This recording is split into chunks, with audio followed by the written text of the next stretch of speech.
शेती जर फायद्याची करायची असेल तर आंतरपीक तर हे केलंच पाहिजे. आपण मागच्या व्हिडिओमध्ये पाहिलं होतं की बेड कसे आपण तयार केले, म्हणजे पट्टा पद्धत कशी तयार केली. आणि आपण आता पाहू शकता की आपण आता बटाट्याची लागवड करत आहोत, ऊसाच्या आंतरपीक करणारे. तर पहिलंच आपण काय केलेलं आहे, पहिलंच आपण बेड तयार केले होते. पण सुरुवातीलाच बेड काढल्यामुळे फायदा असा झाला की आपल्याला जी पट्टा पद्धत तयार करायची होती तर त्या पट्टा पद्धतीला आपल्याला कोणताही प्रॉब्लेम आलेला नाही आहे.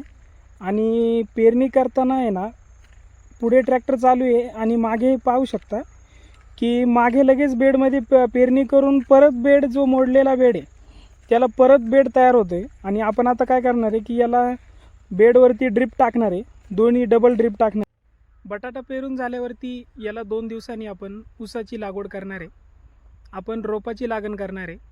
आणि याच्यामध्ये आपण जवळपास 12 व्हरायटी आपण लावतो आहे. जास्त करून आपण 86-032 आणि 265च लावणार आहे. पण ज्या बाकीच्या ज्या काही 10 व्हरायटी आहेत ते आपण प्रायोगिक तत्वावरती करणार आहे.